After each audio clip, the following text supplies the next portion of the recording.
Hello, hello, j'espère que tout le monde va bien. On se retrouve aujourd'hui pour une nouvelle étude de cas. J'espère pouvoir vous proposer ce format régulièrement parce que c'est vraiment quelque chose que j'adore faire.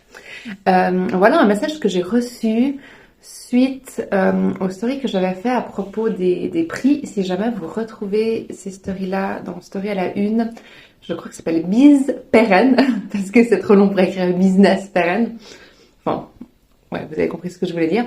Et du coup, je vous lis le message. Donc, super intéressant, merci. Chez moi, c'est une grande problématique car je vends du branchage et feuillage, une matière première dont le travail est très dévalorisé et difficile d'augmenter les prix. Surtout que mon prédécesseur ne l'avait pas fait depuis longtemps.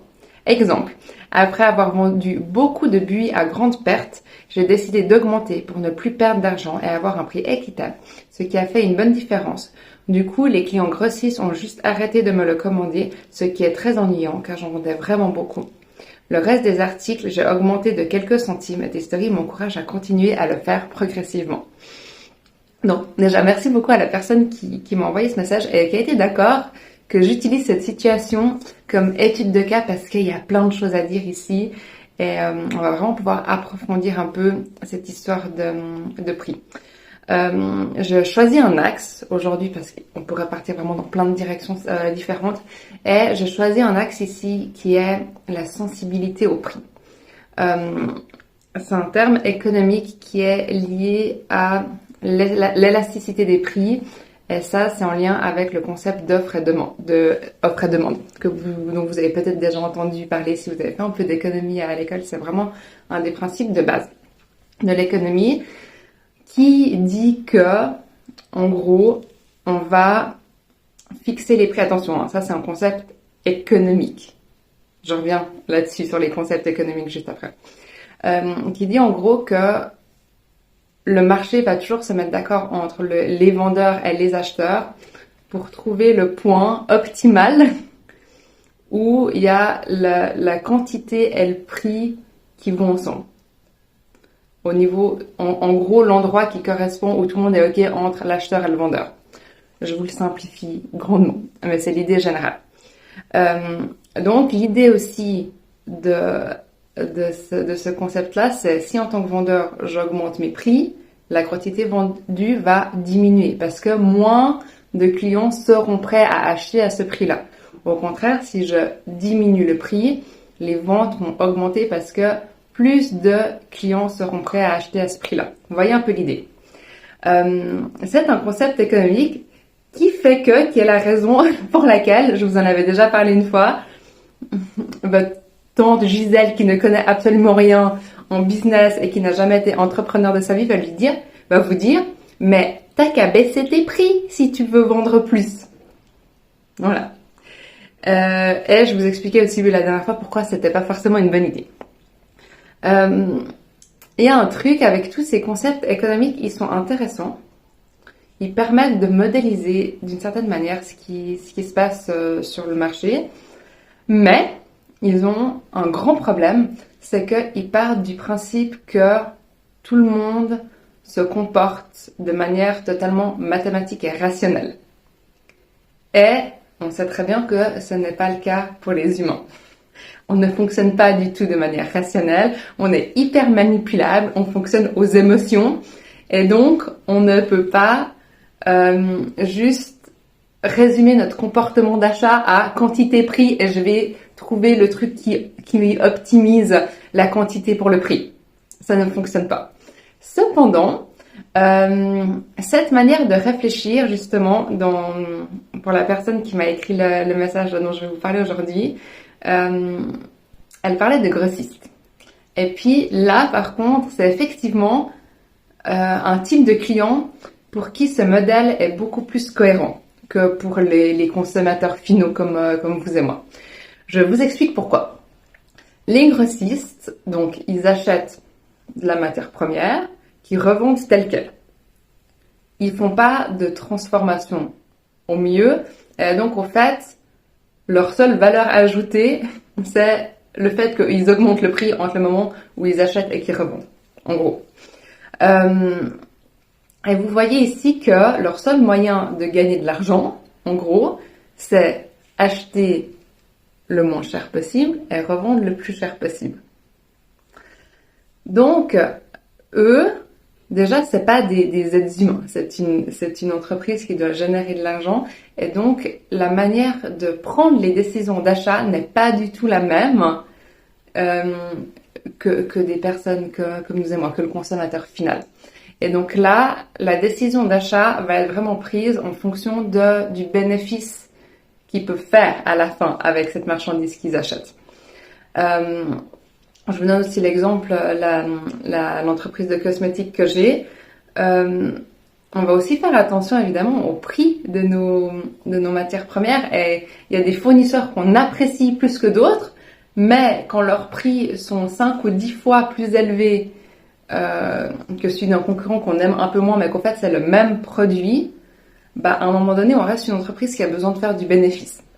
Et donc, nos choix vont se porter plus sur le prix. Alors que si je dois faire ces mêmes achats, moi personnellement, pour ma vie quotidienne, je vais aller acheter plutôt chez le fournisseur que je préfère, à qui j'ai envie de donner mes sous. Et vous voyez, là, il y a vraiment une grande différence à ce niveau-là en fonction de qui est votre client. Donc, je vous disais au début, on parle ici de sensibilité au prix. Donc, typiquement, un grossiste, il aura une sensibilité au prix qui est importante. Donc, si on augmente beaucoup le prix, effectivement, c'est ce qui s'est malheureusement passé. Ils peuvent choisir d'aller ailleurs. Et là, on touche encore un autre aspect qui est quel type de produit vous offrez. Cette sensibilité au prix, elle va être réduite. Je le prends dans quel sens ? Non, je vais le prendre dans l'autre sens. Cette sensibilité au prix va être augmentée si vous proposez un produit qui est générique. Générique, j'entends par exemple de l'eau, du pétrole, de la farine, du riz. Et encore, après on peut aller chercher un peu, voilà. Mais où effectivement là des branchages. Qu'est-ce qui fait la différence entre le branchage de cette personne-là et le branchage de quelqu'un d'autre? Qu'est-ce qui fait la différence entre son buis et un autre buis? Alors, moi, je ne suis pas une grande jardinière, mais je peux imaginer que la matière première, c'est à peu près la même, en réalité, que ça a été cultivé à un endroit ou à un autre. Et du coup, forcément, c'est exactement la même chose que nous, on a avec nos matières premières pour les cosmétiques. Entre un émulsifiant qui est le même chimiquement chez un fournisseur ou l'autre fournisseur, au final, ça nous change rien, surtout que le producteur de base est certainement le même chez les deux fournisseurs. Et donc, là, ça augmente réellement la sensibilité au prix. Alors que, quand on est dans une situation de monopole, on est le seul à proposer ça. La sensibilité au prix, elle devient beaucoup plus faible parce que, oui, le prix augmente, mais en attendant, les gens, s'ils en ont besoin, ils peuvent pas le trouver ailleurs. Donc, ils vont continuer d'acheter. Et c'est pour ça, en fait, qu'on vous dit toujours, il faut vous différencier quand on parle de marketing, de communication. C'est pour créer un sentiment de monopole. C'est-à-dire pour que les gens aient l'impression qu'ils vont trouver nulle part d'autre la même chose que ce que vous offrez. Et donc, ils seront prêts à payer, puisqu'ils ont le sentiment qu'ils pourront trouver ça nulle part d'autre. Donc, peu importe le prix, s'ils le veulent, ils vont devoir payer le prix qui va avec. Vous voyez un peu l'idée? Donc, au fait, là, si on veut donner un peu des pistes concrètes. Déjà, alors, avant toute chose, ne vendez jamais quoi que ce soit à perte. Donc, ça, c'est une très très bonne chose d'avoir augmenté le prix. Malgré tout, même si ça a malheureusement engendré le fait d'avoir perdu des grossistes, mais on ne peut pas travailler et faire en sorte que le fait de travailler nous fasse perdre de l'argent.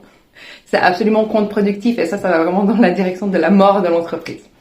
Donc ça, c'était une première chose. Donc avoir augmenté les prix, déjà bravo, je t'en félicite. Je sais aussi à quel point c'est pas facile à faire pour des raisons qu'on avait déjà évoquées dans cette story précédente. Ensuite, vraiment au niveau de pistes concrètes que je peux donner, déjà il va falloir identifier si, donc là je m'adresse à la personne qui a posé le message, mais évidemment que ça peut être intéressant pour tout le monde, identifier si tu as plusieurs types de clients. Si par exemple tu vends non seulement à des grossistes, mais également à des entreprises qui vont utiliser les branchages pour les transformer et les revendre, et aussi peut-être directement au consommateur final. Et là, on a vraiment 3 types de clients différents.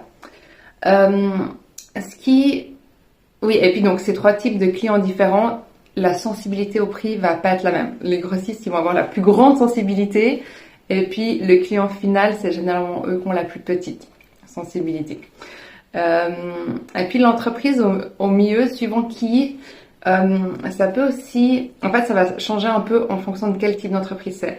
Par exemple, si on a une entreprise ici qui, je sais pas, j'imagine un fleuriste qui utilise ça pour faire des compositions florales et pour qui c'est hyper important d'offrir des produits de qualité, locaux et qui respectent un certain nombre de choses aussi au niveau éthique et tout ça, bah ça peut être intéressant aussi de se dire, bah lui pourra dire à ses clients finaux, bon, en fait, ma composition florale, elle a de la valeur non seulement pour ce que moi j'ai mis, mais en plus de ça, parce que mes matières premières viennent d'un endroit local, viennent, je sais pas, à 10 km à côté de là où vous les achetez.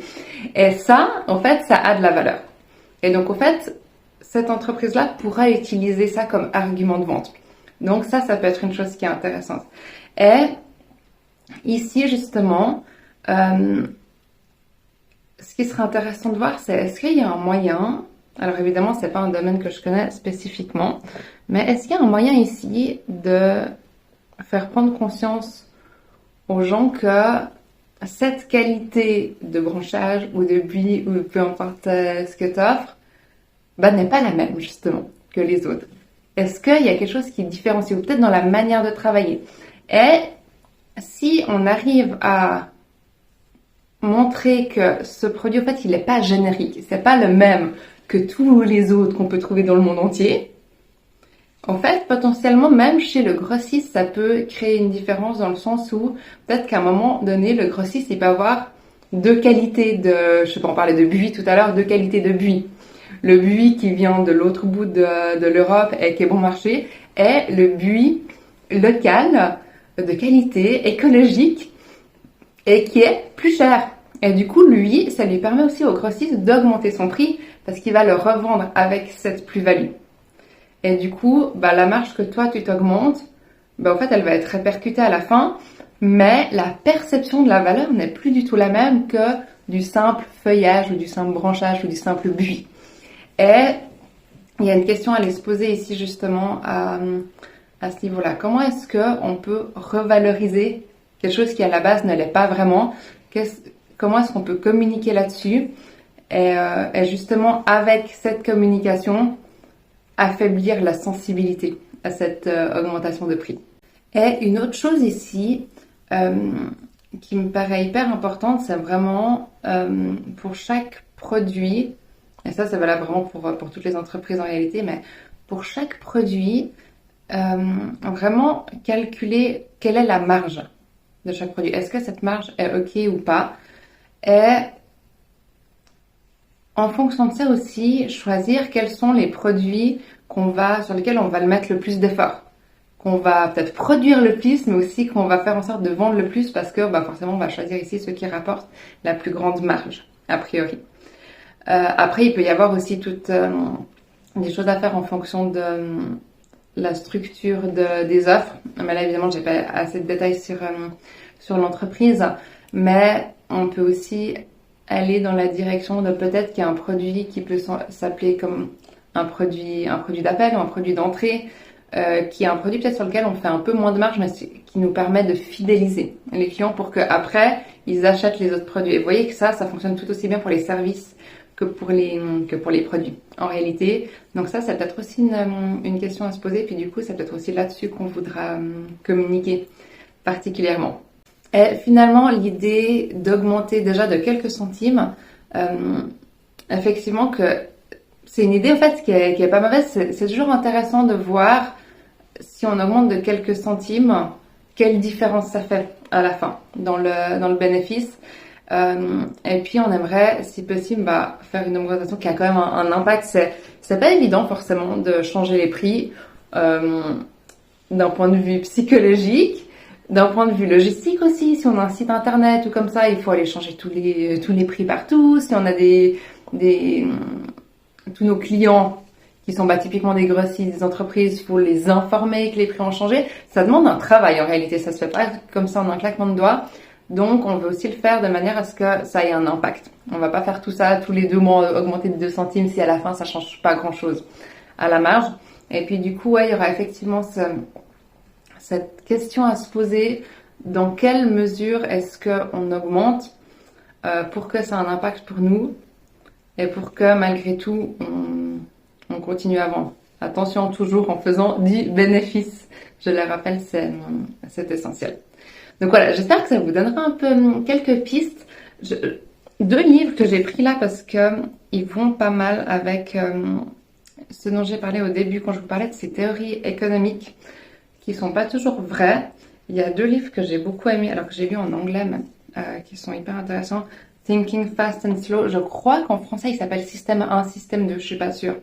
De Daniel Kahneman qui explique le fonctionnement du cerveau et pourquoi en fait on ne fonctionne pas de manière rationnelle. Tous les biais qu'on peut avoir, et forcément c'est des biais qu'on a énormément dans nos comportements d'achat. Et du coup c'est pour ça que oui, c'est pas parce qu'on est pas cher qu'on va pas vendre. Et au contraire, il y a des fois, souvent, des produits qui ont une sensibilité inversée, c'est-à-dire plus le prix augmente, plus les gens vont acheter. Ça, j'en ai déjà aussi parlé par ici. C'est par exemple tout ce qui touche aux produits de luxe, où le fait que le prix soit plus élevé donne une sensation de valeur plus importante, une sensation d'exclusivité et donne envie aux gens d'acheter. Ça, c'est un exemple parmi d'autres, mais ça parle pas peut-être des comportements d'achat, mais ça me parle vraiment de toutes les manières pour lesquelles le cerveau ne fonctionne pas de manière rationnelle. Et il y en a un autre qui est beaucoup plus technique, mais que j'ai aussi trouvé hyper intéressant, Misbehaving, Richard Thaler, qui est un pote de Kahneman. Ils ont travaillé un peu ensemble. Et lui, il s'intéresse réellement justement à toutes ces théories économiques. Donc, typiquement, c'est ce que j'ai appris quand j'ai fait mes études en management. Et puis au fait, il a été voir toutes ces théories, puis voir pourquoi, en fait, dans la vraie vie, on ne fonctionne pas comme ça. Donc, si vous vous intéressez un peu à tout ça, c'est de la psychologie adaptée à la théorie économique et qui fait vraiment le lien entre les deux. C'est hyper intéressant, assez technique, cependant. Donc voilà un peu, s'il y en a qui ont envie de s'informer autour de tout ça. J'espère que ça vous aura plu, intéressé. Et puis, n'hésitez pas à me dire si vous avez vous-même une situation dont vous aimeriez qu'on parle par ici. Voilà, je vous souhaite une très bonne journée et à plus!